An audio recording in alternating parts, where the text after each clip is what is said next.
ಭಾರತ ಪಾಕಿಸ್ತಾನ ನಡುವೆ ಯುದ್ಧದ ಕಾರ್ಮೋಡ. ಇವತ್ತು ವಿಶ್ವಸಂಸ್ಥೆ ಭದ್ರತಾ ಮಂಡಳಿ ಮಹತ್ವದ ಸಭೆ. ಭಾರತ ಪಾಕಿಸ್ತಾನ ನಡುವೆ ಯುದ್ಧ ಕಾರ್ಮೋಡ.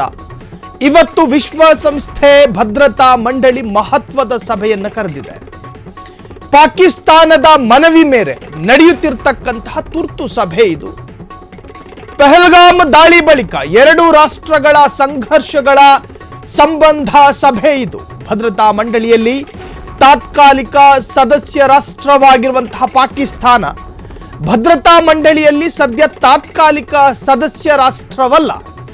ಗ್ರೀಸ್ ದೇಶದ ಅಧ್ಯಕ್ಷತೆಯಲ್ಲಿ ನಡೆಯಲಿರತಕ್ಕಂತಹ ಭದ್ರತಾ ಮಂಡಳಿ ಸಭೆ. ಇದರಲ್ಲಿ ಅಮೆರಿಕ, ಚೀನಾ, ರಷ್ಯಾ, ಬ್ರಿಟನ್ ಮತ್ತು ಫ್ರಾನ್ಸ್ ಶಾಶ್ವತ ರಾಷ್ಟ್ರಗಳಾಗಿವೆ.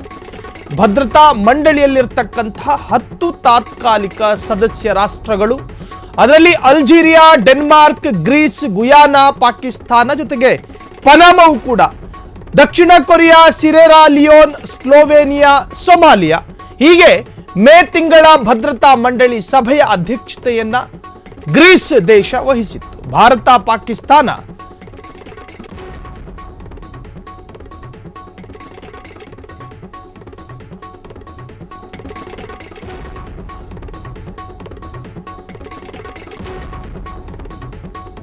ಎಸಿನೋ ಭಾರತವೂ ಸೇರಿ, ಅದು ಕೂಡ ತಾತ್ಕಾಲಿಕ ರಾಷ್ಟ್ರವಲ್ಲ. ಪಹಲ್ಗಾಮ್ ದಾಳಿಯ ಬಳಿಕ ಎರಡು ರಾಷ್ಟ್ರಗಳ ಸಂಘರ್ಷಗಳ ಒಂದು ರೀತಿಯ ಸಂಬಂಧ ಸಭೆನ ಇದು.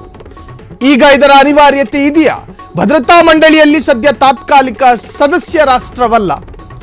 ಸೊ ಗ್ರೀಸ್ ದೇಶದ ಅಧ್ಯಕ್ಷತೆಯಲ್ಲಿ ನಡೆಯಲಿರತಕ್ಕಂತಹ ಭದ್ರತಾ ಮಂಡಳಿ ಸಭೆ, ಇದರಲ್ಲಿ ಎರಡು ದೇಶಗಳ ಜೊತೆಗೆ ನಾವೊಂದು ಪಟ್ಟಿಯಲ್ಲಿ ಹೇಳಿದಂತಹ ದೇಶಗಳ ಸದಸ್ಯರು ಭಾಗಿಯಾಗ್ತಾರ, ಅಥವಾ ಈ ಒಂದು ಮಹತ್ವದ ಸಭೆಗೆ ಸಾಕ್ಷಿಯಾಗಲಿರ್ತಕ್ಕಂತಹ ದೇಶಗಳು ಯಾವುದು? ಪಾಕಿಸ್ತಾನ ಈಗಾಗಲೇ ಯುದ್ಧ ಭೀತಿಯನ್ನು ಎದುರಿಸ್ತಾ ಇದೆ. ಮುಟ್ಟಿ ನೋಡಿದ ಪಾಕಿಸ್ತಾನ ಭಾರತ ತಟ್ಟೋದನ್ನ ನಿರೀಕ್ಷೆ ಮಾಡ್ತಾ ಇದೆಯೋ ಅಥವಾ ಆ ಭೀತಿಯಲ್ಲಿ ಕೂತ್ಕೊಂಡಿದೆಯೋ ಗೊತ್ತಿಲ್ಲ. ಒಟ್ಟಾರೆ ಎರಡೂ ರಾಷ್ಟ್ರಗಳ ಬಾರ್ಡರ್ ಏರಿಯಾಗಳಲ್ಲಿ ಈಗಾಗಲೇ ಸಹಸ್ರಾರು ಯೋಧರ ನಿಯೋಜನೆಗಳಾಗಿವೆ. ಯಾವುದೇ ಕ್ಷಣ ಭಾರತವೂ ಕೂಡ ಪ್ರತ್ಯುತ್ತರಕ್ಕೆ ಸನ್ನದ್ಧವಾಗಿ ನಿಂತಿದೆ. ಈಗಾಗಲೇ ಭಾರತದಲ್ಲಿ ಸಾಕಷ್ಟು ಇದಕ್ಕೆ ಸಂಬಂಧಪಟ್ಟ ಹಾಗೆ ಸಭೆಗಳಾಯಿತು. ರಕ್ಷಣಾ ಸಚಿವರಿಂದ ಹಿಡಿದು ಗೃಹ ಸಚಿವರವರೆಗೂ, ಜೊತೆಗೆ ಸಾಕಷ್ಟು ಕ್ಷೇತ್ರಗಳ ಮುಖಂಡರುಗಳ ಜೊತೆ ಈಗಾಗಲೇ ಪ್ರಧಾನಿ ನರೇಂದ್ರ ಮೋದಿ ಈ ಎಲ್ಲ ವಿಚಾರವಾಗಿ ಯುದ್ಧ ಎಕ್ಸ್ಪರ್ಟ್ಗಳ ಜೊತೆಯೂ ಕೂಡ ಯುದ್ಧದ ಬಗ್ಗೆಯೂ ಕೂಡ ಸಭೆಗಳಾಗಿದೆ. ಹಾಗಾಗಿ ಪಾಕಿಸ್ತಾನಕ್ಕೆ ಪ್ರತ್ಯುತ್ತರವನ್ನು ಕೊಡೋದಕ್ಕೆ ಎಲ್ಲ ತರಹದ ಎಲ್ಲ ತೆರನಾದ ಸನ್ನದ್ಧವಾಗಿ ನಿಂತಿರ್ತಕ್ಕಂತಹ ಭಾರತ ಇವತ್ತು ಭದ್ರತಾ ಮಂಡಳಿಯಲ್ಲಿ ತಾತ್ಕಾಲಿಕ ಸದಸ್ಯ ರಾಷ್ಟ್ರವಾಗಿರ್ತಕ್ಕಂತಹ ಪಾಕಿಸ್ತಾನ, ಇನ್ನು ಭಾರತ ತಾತ್ಕಾಲಿಕ ರಾಷ್ಟ್ರವಲ್ಲ. ಭದ್ರತಾ ಮಂಡಳಿಯಲ್ಲಿ ಸದ್ಯ ತಾತ್ಕಾಲಿಕ ಸದಸ್ಯ ರಾಷ್ಟ್ರವಲ್ಲ. ಗ್ರೀಸ್ ದೇಶದ ಅಧ್ಯಕ್ಷತೆಯಲ್ಲಿ ನಡೆಯಲಿರುವಂತಹ ಭದ್ರತಾ ಮಂಡಳಿ, ವಿಶ್ವಸಂಸ್ಥೆ ಭದ್ರತಾ ಮಂಡಳಿ ಸಭೆಯಲ್ಲಿ ಏನ್ ನಿರ್ಧಾರ ಆಗುತ್ತೆ? ವಿಶ್ವಸಂಸ್ಥೆ ಭದ್ರತಾ ಮಂಡಳಿಯಲ್ಲಿ ಇವತ್ತು ಏನೆಲ್ಲ ಚರ್ಚೆಗಳಾಗಬಹುದು? ಪ್ರಮುಖವಾಗಿ ಸಿಂಧೂ ನದಿ ಒಪ್ಪಂದ ಬಗ್ಗೆಯೇ ಪಾಕಿಸ್ತಾನ ಪ್ರಸ್ತಾಪ ಮಾಡಬಹುದು. ಒಂದು ಪಹಲ್ಗಾಮ್ನಲ್ಲಿ ಭಾರತದ 26 ಮಂದಿ ಪ್ರವಾಸಿಗರ ನರಮೇಧ ಆಗಿತ್ತು. ಪಾಕ್ ಬೆಂಬಲಿತ ಭಯೋತ್ಪಾದಕ ದಾಳಿ ಬಗ್ಗೆ ಪ್ರಸ್ತಾಪ ಆಗಬಹುದು. ದಾಳಿ ಬಳಿಕ ಭಾರತ ಕೈಗೊಂಡಿರ್ತಕ್ಕಂತಹ ಪ್ರತೀಕಾರ ಕ್ರಮಗಳ ಬಗ್ಗೆಯೂ ಕೂಡ ಸುದೀರ್ಘ ಚರ್ಚೆ ನಡೆಯಬಹುದು.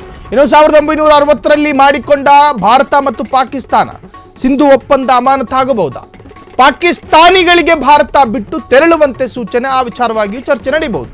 ಭಾರತದಲ್ಲಿರುವ ಪಾಕಿಸ್ತಾನದ ರಾಜತಾಂತ್ರಿಕ ಅಧಿಕಾರಿಗಳ ಸಂಖ್ಯೆ ಕಡಿತ, ಪಾಕಿಸ್ತಾನದಲ್ಲಿರುವ ಭಾರತದ ರಾಜತಾಂತ್ರಿಕ ಅಧಿಕಾರಿಗಳ ಕಡಿತ, ಪಾಕಿಸ್ತಾನಕ್ಕೆ ಅಟ್ಟಾರಿ ವಾಘಾ ಗಡಿ ಬಂದ್ ಮಾಡಿರುವಂತಹ ಭಾರತ, ಆ ಬಗ್ಗೆಯೂ ಕೂಡ ಪ್ರಸ್ತಾಪಗಳಾಗಬಹುದು.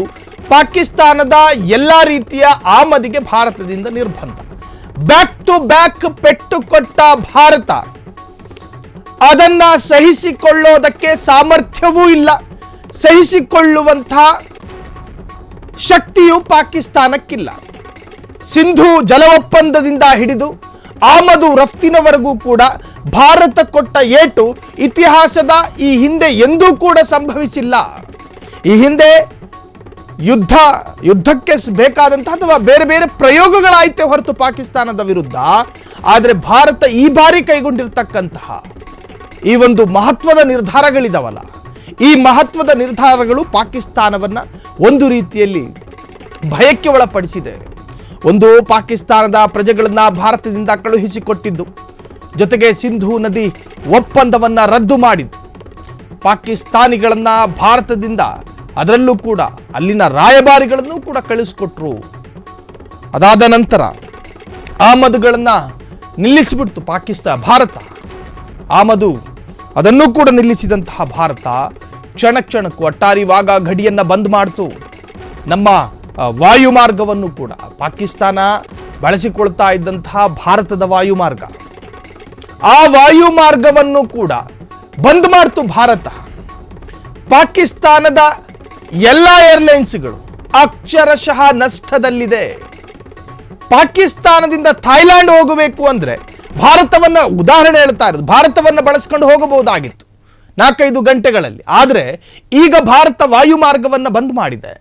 ಅವರು ಬಳಸಿಕೊಳ್ಳಬೇಕಾದ್ರೆ ಶ್ರೀಲಂಕಾವೋ ಅಥವಾ ಚೀನಾವೋ ಅಥವಾ ತೈವಾನೋ ಈ ದೇಶಗಳಲ್ಲಿ ಅಥವಾ ಈ ದೇಶದ ವಾಯುಮಾರ್ಗವನ್ನು ಬಳಸಿಕೊಳ್ಳಬೇಕು. ಅಲ್ಲಿ ತೆಗೆದುಕೊಳ್ಳುವ ಸಮಯ ಎಷ್ಟು ಸುದೀರ್ಘ, 5 ಗಂಟೆಗಳ ಕಾಲ ಎಕ್ಸ್ಟ್ರಾ ಸಮಯವನ್ನು ತೆಗೆದುಕೊಳ್ಳುತ್ತೆ. ಹಾಗಾಗಿ ಪ್ರಯಾಣಿಕರು, ಫ್ಲೈಟ್ ಪ್ರಯಾಣಿಕರೇನಿದ್ರು ಅವರು ಕೂಡ ಹೋಗ್ತಾ ಇಲ್ಲ ಪಾಕಿಸ್ತಾನದ ಫ್ಲೈಟ್ಗಳಲ್ಲಿ. ಎಲ್ಲ ಆದಾಯದ ಎಲ್ಲ ಮೂಲಗಳಿಗೂ ಕೂಡ ಸಿಮೆಂಟ್ ಹಾಕಿ ಬಂದ್ ಮಾಡಲಾಗಿದೆ. ಪಾಕಿಸ್ತಾನ ತನ್ನ ಕೃಷಿಯನ್ನು ಇಟ್ಕೊಂಡು, ತನ್ನ ಡ್ರೈ ಫ್ರೂಟ್ಸ್ಗಳನ್ನು ಇಟ್ಕೊಂಡು, ತನ್ನ ಫ್ರೂಟ್ಸ್ಗಳನ್ನು ಇಟ್ಕೊಂಡು ಭಾರತಕ್ಕೆ ಕೊಟ್ಟು ಭಾರತ ನಮ್ಮ ಮೇಲೆ ಡಿಪೆಂಡ್ ಆಗಿರುತ್ತೆ ಅಂತ ಅಂದುಕೊಂಡಿದ್ರೆ ಅದು ಕೂಡ ಭ್ರಮೆಯಾಗೋಯ್ತು. ವಿಶ್ವಸಂಸ್ಥೆ ಭದ್ರತಾ ಮಂಡಳಿ ತುರ್ತು ಸಭೆಯಲ್ಲಿ ಭಾರತಕ್ಕೂ ಕೂಡ ಅವಕಾಶ ಇದೆ. ಪಾಕಿಸ್ತಾನ ಪ್ರಾಯೋಜಿತ ಭಯೋತ್ಪಾದಕರ ಕೃತ್ಯಗಳ ಬಗ್ಗೆ ಸವಿವರವಾಗಿ ವಿವರಣೆ ಮಾಡಲಾಗುತ್ತೆ. ಭಯೋತ್ಪಾದಕ ದಾಳಿ ಹೊಣೆ ಹೊತ್ತಿದ್ದ TRF ಭಯೋತ್ಪಾದಕ ಸಂಘಟನೆ ಪಹಲ್ಗಾಮ್ ದಾಳಿ ನಡೆಸಿದ್ದ ಓರ್ವ ಉಗ್ರ ಪಾಕಿಸ್ತಾನ ಸೇನೆಯ ಮಾಜಿ ಸೈನಿಕನಂತೆ. ಜಮ್ಮು ಕಾಶ್ಮೀರ ಮೂಲದ ಉಗ್ರರು ಪಾಕಿಗೆ ಹೋಗಿ ತರಬೇತಿ ಪಡೆದಿದ್ದರ ಬಗ್ಗೆಯೂ ಕೂಡ ಪ್ರಸ್ತಾಪ ಸಾಧ್ಯತೆ. ಪಾಕಿಸ್ತಾನದ ಕೃತ್ಯದಿಂದ ಆಗಿರುವ ವಿಶ್ವಸಂಸ್ಥೆ ಭದ್ರತಾ ಮಂಡಳಿಗೆ ಎಲ್ಲವನ್ನು ಕೂಡ ಮನವರಿಕೆ ಮಾಡಿಕೊಳ್ಳಲಿದೆ. ಈಗಾಗಲೇ ಪಹಲ್ಗಾಮ್ ದಾಳಿಯನ್ನು ಕಟುವಾಗಿ ಖಂಡಿಸಿರುವಂತಹ ಭದ್ರತಾ ಮಂಡಳಿ, ವಿಶ್ವಸಂಸ್ಥೆ ಭದ್ರತಾ ಮಂಡಳಿ ತುರ್ತು ಸಭೆಯಲ್ಲಿ ಭಾರತಕ್ಕೂ ಕೂಡ ಅವಕಾಶ ಇದೆ. ಎರಡೂ ದೇಶಗಳು ಕೂಡ, ಎರಡೂ ದೇಶಕ್ಕಾದಂತಹ ಎಲ್ಲ ತರಹದ ಯುದ್ಧ ಭೀತಿ ಅಥವಾ 26 ಪ್ರವಾಸಿಗರ ನರಮೇಧ ಈ ಕುರಿತು ಭಾರತವೂ ಕೂಡ ಅಲ್ಲೆಲ್ಲವನ್ನು ಕೂಡ ಪ್ರಸ್ತಾಪ ಮಾಡಲಿದೆ. ಭಾರತ ಉದ್ದಕ್ಕೂ ಹೇಳಿಕೊಂಡು ಬಂದಿದ್ದು ಪಾಕಿಸ್ತಾನದ ಜೊತೆ ಯಾವುದೇ ತರಹದ ರಾಜಿ ಸಂಧಾನಗಳಿಲ್ಲ. ಉದ್ದಕ್ಕೂ ಹೇಳಿಕೊಂಡು ಬಂದಿದ್ದು ಭಾರತ ಅದೇ. ಯಾವುದೇ ಸಂದರ್ಭ ಎದುರಾದರೂ ಕೂಡ ಪಹಲ್ಗಾಮ್ ನರಮೇಧದ ನಂತರ ಯಾರೇ ಮಧ್ಯಸ್ಥಿಕೆಯನ್ನು ವಹಿಸಿದ್ರು, ನಾಳೆ ದಿನ ಚೀನಾ ಮಧ್ಯಸ್ಥಿಕೆ ವಹಿಸಿದ್ರು ಕೂಡ ಭಾರತ ಹೇಳುವಂತಹದ್ದು ಅಂದ್ರೆ ಈವರೆಗೂ, ಈ ಕ್ಷಣದವರೆಗೂ ನಾನು ಹೇಳ್ತಾ ಇರೋದು, ಈ ಕ್ಷಣದವರೆಗೂ ಭಾರತದ ವರ್ಷನ್, ಭಾರತದ ನಿಲುವು ಹಂಗಾಗಿತ್ತು. ಇನ್ನು ಭದ್ರತಾ ಮಂಡಳಿಯ ಸಭೆಯ ನಂತರ ನಿರ್ಧಾರಗಳೇನಾಗುತ್ತೋ ವಿ ಡೋಂಟ್ ನೋ. ಬಟ್ ಈವರೆಗೂ ಈ ಕ್ಷಣದವರೆಗೂ ಕೂಡ ಭಾರತ ಹೇಳ್ತಾ ಇದ್ದಿದ್ದು ಚೀನಾ ದೇಶವೇ ಮಧ್ಯಸ್ಥಿಕೆ ವಹಿಸಲಿ ಅಥವಾ ಅಮೆರಿಕವೇ ಪರೋಕ್ಷವಾಗಿ ನಮಗೆ ಬುದ್ಧಿವಾದ ಹೇಳಿದ್ರೂ ಕೂಡ ನಾವು ಪಾಕಿಸ್ತಾನದ ಜೊತೆ ಯಾವುದೇ ತರಹದ ಯುದ್ಧದ ವಿಚಾರದಲ್ಲಿ ರಾಜಿ ಸಂಧಾನ ಇಲ್ಲ. ನಮ್ಮನ್ನ ಕೆಣಕಿದ್ದಾರೆ, ನಾವು ಅವರನ್ನ ತಟ್ಟುತ್ತೀವಿ. ನಮ್ಮ ಜೊತೆ ಪ್ರಶ್ನೆ ಕೇಳಿದ್ದಾರೆ, ನಾವು ಅವರಿಗೆ ಉತ್ತರವನ್ನ ಕೊಡ್ತೀವಿ. ಪಹಲ್ಗಾಮ್ ಗಡಿ ದಾಟಿ ಭಾರತಕ್ಕೆ ನುಸುಳಿ ಕಣ್ಣಿಗೆ ಕಂಡವರನ್ನೆಲ್ಲ ಗುಂಡಿಟ್ಟು ಕೊಂದ ಪಾತಕಿಗಳು ಅಥವಾ ಭಯೋತ್ಪಾದಕರ ರಾಷ್ಟ್ರಕ್ಕೆ ನಾವು ಉತ್ತರವನ್ನು ಕೊಟ್ಟೇ ತೀರ್ತೀವಿ. ಸಾಲು ಸಾಲು ಸಭೆಗಳಾಯಿತು, ಬ್ಯಾಕ್ ಟು ಬ್ಯಾಕ್ ಸಭೆಗಳಾಯಿತು. ವಿಪಕ್ಷದವರು ಕೂಡ ಅದನ್ನೇ ಒತ್ತಾಯಿಸ್ತಾ ಇದ್ದಾರೆ. AICC ಅಧ್ಯಕ್ಷ ಮಲ್ಲಿಕಾರ್ಜುನ ಖರ್ಗೆಯಿಂದ ಹಿಡಿದು ಕಾಂಗ್ರೆಸ್ MLA ಪ್ರದೀಪ್ ಈಶ್ವರ್ವರೆಗೂ, ನಾನು ಹೇಳ್ತಾ ಇರೋದು ಕೇಂದ್ರದಿಂದ ಹಿಡಿದು ರಾಜ್ಯದವರೆಗೂ ಅಥವಾ ಸ್ಥಳೀಯ ನಾಯಕರುಗಳು ಕೂಡ ಈಗ ಯುದ್ಧಕ್ಕೆ ಒತ್ತಾಯಿಸ್ತಾ ಇದ್ದಾರೆ. ಆದರೆ ಯುದ್ಧಕ್ಕೆ ಸನ್ನದ್ಧವಾಗಿರುವಂತಹ ಭಾರತಕ್ಕೆ ಒಂದು ಗ್ರೀನ್ ಸಿಗ್ನಲ್ ಬೇಕು. ಯುದ್ಧ ಘೋಷಣೆ ಮಾಡೋದು ಸುಲಭ, ಆದರೆ ಅದನ್ನು ಪ್ರಾಯೋಗಿಕವಾಗಿ ತರುವಂತಹ ಸಂದರ್ಭದಲ್ಲಿ ಬರುವಂತಹ ಸವಾಲುಗಳು, ಆ ಬಗ್ಗೆಯೂ ಕೂಡ ಚರ್ಚೆಗಳಾಯಿತು.